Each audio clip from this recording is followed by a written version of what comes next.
అందరికీ నమస్కారం. కనిపిస్తున్న ఈ నది గోదావరి తల్లి. వేల సంవత్సరాల క్రితం ఈ గోదావరి ఎక్కడో మహారాష్ట్రలో ఉన్న నాసిక్ జిల్లాలో త్రయంబకేశ్వర్ వద్ద ప్రారంభమై దాదాపుగా 1465 కిలోమీటర్లు ప్రవహించి భారతదేశంలోని పలు రాష్ట్రాల గుండా ప్రవహించి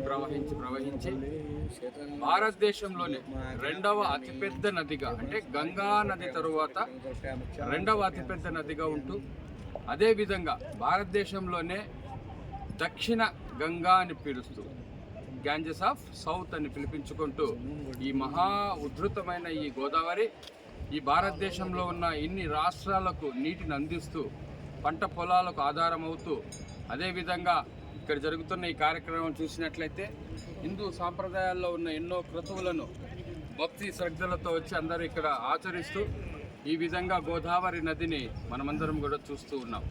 ఈ గోదావరి నది ఇప్పుడు చూసినట్లయితే ఇలా వెళ్తే పొల్యూషన్ అనేది కూడా ఎక్కువగా పీడిస్తుంది. ఆ చివరకు చూసినట్లయితే చూడండి ఎంత చెత్త చేరుకొని ఉంది. వస్తున్న భక్తాదులు కొద్దిగా గమనించాలి.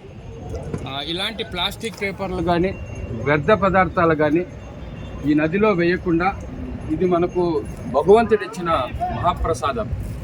దీన్ని మనం కాపాడుకోవడానికైతే మనకు అంత స్థాయి లేదు, కానీ దీన్ని ఉన్నట్టుగా ఉంచడానికైనా మానవులు ప్రయత్నం చేయాలి. ఈ పొల్యూషన్ చూసినట్లయితే ఎవరెవరో ఇక్కడ వచ్చి కూర్చుంటూ ఏవైతే అసాంఘిక కార్యక్రమాలు ఉన్నాయో అన్నింటినీ కూడా చేస్తూ ఉన్నారు.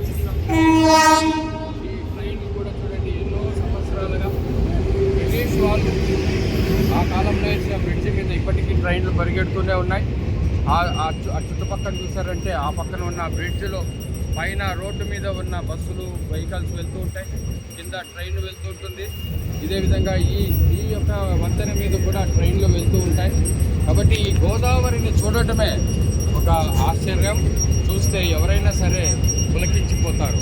ఇలాంటి గోదావరిని శుభ్రంగా ఉంచుకుందాం.